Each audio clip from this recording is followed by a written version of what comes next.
आउज़ुबिल्लाहिमिनश्शैतानिर्रजीम बिस्मिल्लाहिर्रहमानिर्रहीम। आज हम 1.3 का क्वेश्चन नंबर 3 करेंगे और कुछ लिमिट्स को वैल्यूएट करेंगे। तो चलें शुरू करते हैं अपनी वीडियो। जी सर, 1.3 का क्वेश्चन नंबर 3 आपकी स्क्रीन पे है। इसमें वो कहता है कि ये कुछ 10-12 क्वेश्चन है, इनकी लिमिट्स को सॉल्व करना है। अब इन लिमिट्स को सॉल्व करने के लिए वो हमारी मर्ज़ी है वो किस तरीके से सॉल्व करना है। तो यहाँ पे एक छोटा सा थ्योरम है, उस छोटे से थ्योरम के मुतालिक मैं आपको बताना चाहता हूँ। उस थ्योरम का नाम है सैंडविच थ्योरम। सैंडविच थ्योरम के मुताबिक कि limit x approaches to 0 sine x over x is equal to 1। ये एक थ्योरम है स्टूडेंट्स। इसके मुताबिक कि साइन x ओवर x, अगर लिमिट x अप्रोच कर रही है 0 को और साइन x ओवर x हमारे पास आगे वैल्यू आ गई है, तो उसका जो जवाब होगा वो 1 होगा।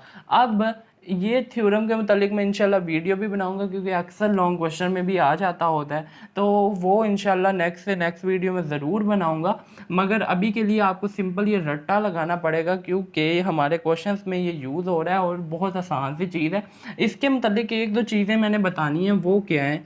नंबर 1 चीज़ तो ये है कि अगर लिमिट x अप्रोचेस टू 0 ही है और यहाँ पे साइन के साथ कोई कांस्टेंट वैल्यू आ जाती है, फॉर एग्जांपल a आ जाती है, तो नीचे भी मुझे ax ही चाहिए, तो इसका जवाब 1 होगा। जो भी वैल्यू यहाँ पे मौजूद होगी वो ही वैल्यू यहाँ पे मौजूद होनी चाहिए। अब फॉर एग्जांपल यहाँ पे कोई भी वैल्यू आ जाए, लेट करते हैं लिमिट x अप्रोचेस टू 0, और यहाँ पे मैं कह देता हूँ कि साइन की जगह पाई आ जाता है, पाई x, तो नीचे सिंपल x होगा, तो इसका जवाब कभी भी 1 नहीं होगा, यहाँ पे भी पाई होना चाहिए। तो यहाँ पे जो भी वैल्यू हो वो ही नीचे होनी ही चाहिए। तो आपने जब भी इस तरह का कोई भी क्वेश्चन आए तो दो वैल्यूज़ ये और ये सेम बनाकर जवाब 1 लिख देना है। अब इस तरह के ही कुछ क्वेश्चन हैं वो सॉल्व करते हैं और जवाब बहुत आसानी से निकल आएगा। ये राइट हैंड साइड पे रख लेते हैं। जी स्टूडेंट्स, क्वेश्चन नंबर 1 आपकी स्क्रीन पे है। क्वेश्चन नंबर 1 में वो कहता क्या है, आप देखें। वो कहता है कि limit x approaches to 0, limit x approaches to 0 sin 7x over x। तो ये क्वेश्चन है। मैंने आपको कहा था कि जो सैंडविच थ्योरम होता था वो ये था कि sine limit x approaches to sine x over x था, वो आपको राइट हैंड साइड पे नज़र भी आ जाएगा। मगर यहाँ पे क्या आ रहा है 7x। मैंने कहा था जो यहाँ पे वैल्यू होगी वही यहाँ पे बनाएंगे, तो जवाब क्या आएगा 1 आएगा। तो मैं किसी ना किसी तरह यहाँ पे 7 ले आऊँ तो जवाब मेरा क्या आएगा 1 आएगा। तो मैं ये करता हूँ, मैं यहाँ से डिवाइड भी करवा देता हूँ और मल्टीप्लाई भी करवा देता हूँ, किसके साथ 7 के साथ। Divide and multiply by 7, sine 7x, यहाँ पे आ जाएगा 7x और यहाँ पे 7 आ जाएगा। ये 7 इस 7 के साथ कैंसिल होगा तो दोबारा यही वैल्यू बन जाएगी। तो सिंपल आपने एक छोटा सा स्टेप किया। अब नेक्स्ट स्टेप यही होगा कि ये जो है according to sandwich theorem, according to sandwich theorem ये वाली जो वैल्यू है, ये वाली वैल्यू ये 1 आ जाएगी। यही मैंने कहा था आपको, सैंडविच थ्योरम तो यही था। और जो 7 है वो एज इट इज़ आ जाएगा, और जो आंसर मेरे पास आ गया वो 7 आ गया। तो सिर्फ एक स्टेप का ये क्वेश्चन है। आप देखें कि यहाँ पे सिर्फ 7 को क्रॉस मल्टीप्लाई करवाया, डिवाइड करवाया, आंसर 7 निकल आया। अब कोई और क्वेश्चन करते हैं इसी तरह का। क्वेश्चन नंबर 5 हम करते हैं। क्वेश्चन नंबर 5 थोड़ा सा आसान है, बिकॉज सैंडविच थ्योरम उसमें अप्लाई हो रहे हैं। वो कहता है limit x approaches to 0 sine a of x over sine b of x। तो यही वाला क्वेश्चन है मेरा। आप देखें कि आप इसे सॉल्व आउट किस तरह करेंगे। मैंने इसमें सैंडविच थ्योरम के मुताबिक इसे मैंने सॉल्व करना है, तो मैं करूँगा क्या कि ऊपर और नीचे वाली जो वैल्यूज़ हैं वो सेम करने की कोशिश करूँगा। For example sine A X है तो इसके जो नीचे वैल्यू मैं बनाऊंगा वो भी ए एक्स बनाऊंगा अकॉर्डिंग टू सैंडविच थ्योरम। तो अगर मैं ए एक्स वैल्यू बनाऊंगा तो साथ क्रॉस और मल्टीप्लाई करवा दूंगा ए एक्स को, और इसी तरीके से बी एक्स वैल्यू अगर मैंने बनानी है तो क्रॉस और मल्टीप्लाई क्या करवा दूंगा बी एक्स को। Simple, divide and multiply A X and divide and multiply B X. अब अलहदा अलहदा लिमिट्स अप्लाई करूँगा। अलहदा लिमिट्स जब मैंने अप्लाई की, sine A x over a x, limit x approaches to zero, इसी तरीके से ही limit x approaches to zero sine b x over b x, और ऊपर ए एक्स साथ आ जाएगा, बी एक्स साथ आ जाएगा।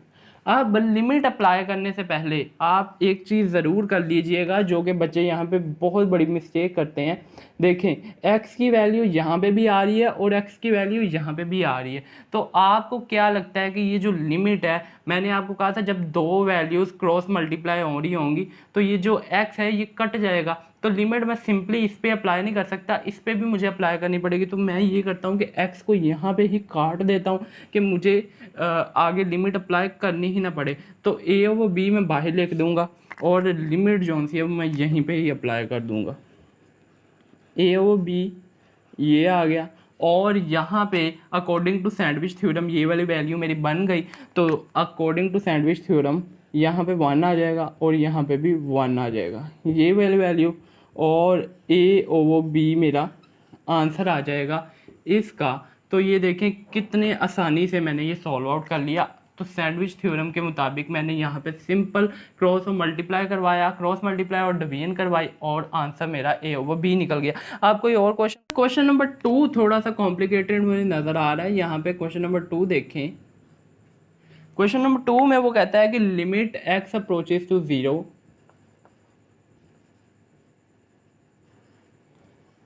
Sign X naught over x.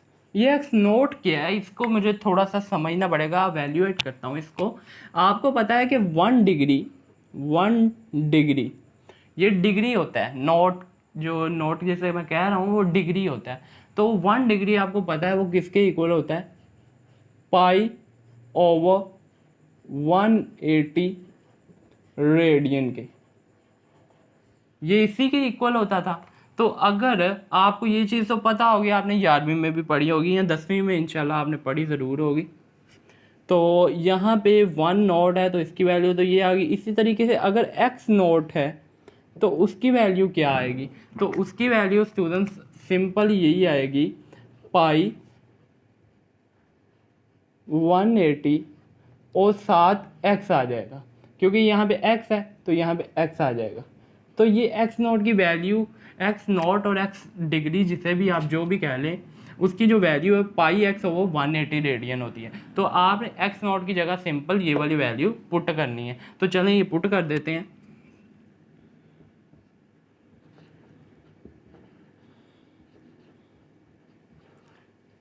Limit x approaches to zero sine pi over 180 x over x। तो ये वाली वैल्यू मेरे पास आ गई स्टूडेंट्स। अब मैंने मज़ीद किस तरह सॉल्व आउट करना है, आप देखें कि यहाँ पे पाई ओवर 180, अगर मैं नीचे पाई ओवर 180 पर लगा दूंगा किसी न किसी तरीके से, पाई ओवर 180 यहाँ पे मैं ले आऊँगा, तो सिंपल मेरा आंसर क्या आएगा, सैंडविच थ्योरम के मुताबिक 1 आंसर आ जाएगा। तो ये मैं करता हूँ कि क्रॉस मल्टीप्लाई करवा देता हूँ पाई ओवर 180 को इस वैल्यू के साथ, और इसी के साथ ही डिवाइड भी करवा देता हूँ। तो divide and multiply by pi over 180। जब मैं डिवाइड और मल्टीप्लाई करवाता हूँ तो मेरा किस तरीके से आंसर निकलता है, यहाँ पे पाई ओवर 180 आ जाता है, और x तो कांस्टेंट है, और यहाँ पे पाई ओवर 180 आ जाता है।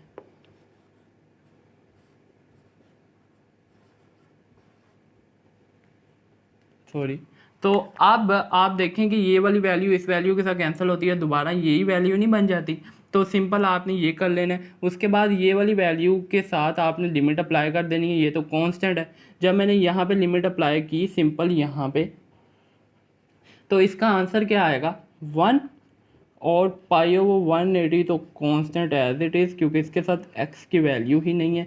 और मेरे पास जो आंसर आ गया वो पाई ओवर 180 ये आ गया। अब इसी तरीके से ही कोई और क्वेश्चन सॉल्व करते हैं। जी सर, क्वेश्चन नंबर 6 करते हैं। थोड़ा सा कॉम्प्लिकेटेड नज़र आ रहा है। क्वेश्चन नंबर 6 को किस तरीके से सॉल्व करेंगे, वो कहता है कि limit x approaches to 0 x over tan of x, यही वैल्यू है। अब इसे किस तरीके से सॉल्व आउट करेंगे, आप देखें कि यहाँ पे tan दिया हुआ है। tan क्या होता है, साइन ओवर कोस होता है। तो सिंपल मैं साइन ओवर कोस यहाँ पे पुट कर दूंगा, बाकी वैल्यू एज इट इज आ जाएगी। x over sine x over cos of x, ठीक है। अब ये कोस जो है वो ऊपर चला जाएगा, तो ऊपर गया तो कौन सी वैल्यू आ गई मेरे पास, limit x approaches to 0 x cos of x sine x। एक छोटा सा स्टेप यहाँ पे हो सकता है। आप देखें ये जो x है, क्या मैं इसे इसकी डिवीजन में मैं लिख सकता हूँ। वो किस तरह, आप देखें कि अगर मेरे पास 25 ओवर 4 होता है, तो क्या मैं इसे 1 ओवर 4 ओवर 25 लिख सकता हूँ। ये जो वैल्यू थी ये 25 ऊपर चली जाती थी, फिर से यही नहीं थी बन जाती। तो इसी तरीके से क्या मैं ये नहीं कर सकता कि x को साइन x की डिवीजन में लिख दूँ। वो किस तरह लिखूँगा, आप देखें limit x approaches to 0 cos of x over sine x over x, ये मैं लिख सकता हूँ। ये x ऊपर चला जाएगा, दोबारा ये वाली वैल्यू नहीं बन जाएगी। अब सिंपल मैं करूँगा क्या, अप्लाई लिमिट्स। लिमिट मैं जब अलग-अलग सेपरेटली अप्लाई कर दूँगा,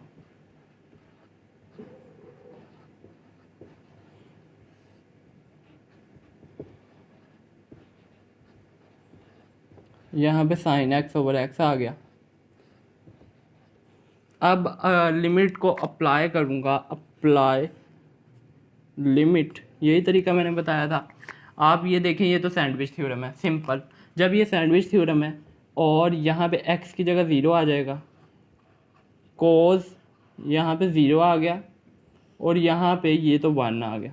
कोस 0 क्या होता है 1, 1 ओवर 1, आंसर आ जाएगा 1। तो सिंपल इस तरीके से इसे सॉल्व आउट किया जा सकता है बहुत आसान से तरीके के साथ। क्वेश्चन नंबर 9 को किस तरीके से सॉल्व आउट कर सकते हैं, वो कहता है कि limit theta approaches to 0 sine square theta over theta. तो ये वाली वैल्यू किस तरीके से सॉल्व आउट कर सकते हैं, हम देखें करेंगे क्या कि यहाँ पे एक रफ पेज अगर मैं ले लूँ, रफ पेज में क्या कर सकता हूँ मैंने कल वाला क्वेश्चन जो आपको डिस्क्रिप्शन में लिंक भी दिया हुआ है, आप खोल के देखें, वो क्वेश्चन नंबर 2 है। उसमें मैंने यही किया था, एक रफ पेज लिया था और जहाँ जहाँ पे भी थीटा और एक्स की वैल्यू थी वो मैंने क्वेश्चन में अप्लाई कर दी थी। और यहाँ पे मैं जब लिमिट अप्लाई करता हूँ तो साइन स्क्वायर यहाँ पे 0 आ जाएगा और यहाँ पे 0 आ जाएगा, और आंसर मेरा 0 ओवर 0 आ जाएगा। तो मैंने कहा था कि आंसर 0 ओवर 0 कभी भी लिमिट में नहीं आना चाहिए। तो क्या मैं यहाँ पे साथ में लिख सकता हूँ क्या भला, limit theta approaches to 0 sine square theta over theta, और यहाँ पे मैं साथ क्या लिखूँगा 0 ओवर 0 वैल्यू। यही वैल्यू मैं लिखता होता था। अब क्या करूंगा स्टूडेंट्स, सिंपल ये करूंगा कि इसे किसी ना किसी तरह सिंप्लीफाई करूंगा। तो यहाँ पे आप देखेंगे थीटा ऊपर भी है, थीटा नीचे भी है, मगर यहाँ पे स्क्वायर है। किसी ना किसी तरह यहाँ पे अगर मैं थीटा का स्क्वायर बना दूँ तो यहाँ पे सैंडविच थ्योरम अप्लाई हो सकता है। तो मैं किसी तरह इसे थीटा का स्क्वायर बनाता हूँ यहाँ पे मैं स्टेप यही कर सकता हूँ कि थीटा के साथ मल्टीप्लाई करवा सकता हूँ, थीटा के साथ ही डिवाइड करवा सकता हूँ। अगर मैं ये कर दूँ तो मेरा आंसर क्या निकलेगा, देखते हैं। थीटा के साथ डिवाइड करवा दिया, थीटा के साथ मल्टीप्लाई करवा दिया, एक स्टेप हो गया। दूसरा स्टेप क्या करेंगे, theta approaches to 0, sine square theta, यहाँ पे थीटा स्क्वायर हो जाएगा और यहाँ पे ये देखें ये वैल्यू आ गई। आप क्या करेंगे, मैंने कहा था कि लिमिट अलहदा अलहदा अप्लाई करेंगे, तो लिमिट अलहदा अलहदा अप्लाई कर देते हैं। Limit theta approaches to 0 sine theta over theta, इसका मैं स्क्वायर लिख सकता हूँ, मतलब बाहर मैंने लिख दिया स्क्वायर, सिंपल। और यहाँ पे इस पे थीटा पे भी अलहदा लिमिट अप्लाई हो जाएगी और यहाँ थीटा पे अलहदा लिमिट अप्लाई हो गई। अब क्या होगा कि ये जो लिमिट है ये अंदर चली जाएगी। जब ये अंदर जाएगी, अकॉर्डिंग टू रूल ये किसी भी पावर में लिखी जा सकती है लिमिट, तो यहाँ पे क्या मैं ये लिख सकता हूँ और यहाँ पे इसका जो जवाब आएगा वो जाहिर सी बात है 0 आएगा, क्योंकि थीटा अप्रोच कर रहा है 0 को, तो यहाँ पे 0 आ जाएगा। अब इसकी value according to sandwich theorem क्या होती है, 1 होती है, और यहाँ पे तो 0 आया, तो आपका सिंपल आंसर सारे का सारा 0 हो जाएगा। मगर 0 तो नहीं आएगा, तो यहाँ पे 0 आंसर आ जाएगा। इसी तरीके से बाकी कुछ क्वेश्चन भी हैं वो भी सॉल्व आउट करते हैं। क्वेश्चन नंबर 7 ले लेते हैं स्टूडेंट्स। क्वेश्चन नंबर 7 के मुताबिक क्या है,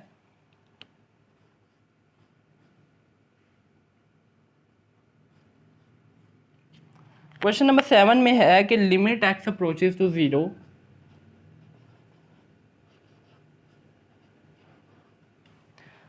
1 माइनस कोस टू थीटा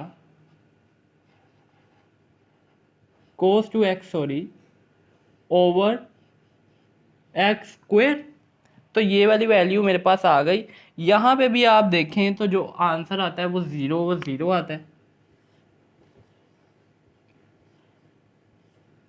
तो इसे थोड़ा सा हम सिंप्लीफाई करेंगे। सिंप्लीफाई किस तरीके से करेंगे, 1 माइनस कोस टू एक्स, देखें ये क्या होता है। यहाँ पे ये 1 माइनस कोस टू एक्स है। आपको पता होगा कि 1 माइनस कोस टू एक्स की जो वैल्यू होती है वो क्या होती है, ये होती है 2 साइन स्क्वायर एक्स, और यहाँ पे एक्स स्क्वायर तो कॉन्स्टेंट है। ये फॉर्मूला है आपको पिछले जो आपने 11वीं का 10वां चैप्टर किया था उसमें इस तरह के फॉर्मूलाज यूज़ हुए थे। तो ये वाली वैल्यू यहाँ पे आ गई, ये आपको पता होनी चाहिए। उसके बाद स्टूडेंट्स करेंगे क्या, ये 2 तो कॉन्स्टेंट है, ये बाहर आ जाएगा, 2 बाहर आ गया और बाकी वैल्यू एज इट इज़ है। लिमिट एक्स अप्रोचेस टू 0 है, साइन स्क्वायर एक्स है ओवर एक्स स्क्वायर है। तो यहाँ पे आएगा क्या, 2 limit x approaches to 0 sine x over x का होल स्क्वायर। और यहाँ पे जो वैल्यू आ जाएगी आप देखें कि यहाँ पे लिमिट जो होती है वो अंदर चली जाती होती है किसी भी पार के, साइन एक्स ओवर एक्स, यहाँ पे ऊपर स्क्वायर। आंसर क्या आएगा अकॉर्डिंग टू सैंडविच थ्योरम, 1 का स्क्वायर, और आंसर क्या आ गया 2। तो ये मेरे पास आंसर आ गया। इसी तरीके से भी बाकी क्वेश्चंस है, आप सॉल्व आउट करिएगा, जवाब निकालने की कोशिश करिएगा। आंसर निकलेगा तो बताइएगा, नहीं निकलेगा तो कमेंट सेक्शन में ज़रूर बताइएगा, मैं इंशाल्लाह वो भी सॉल्व आउट करवा दूंगा।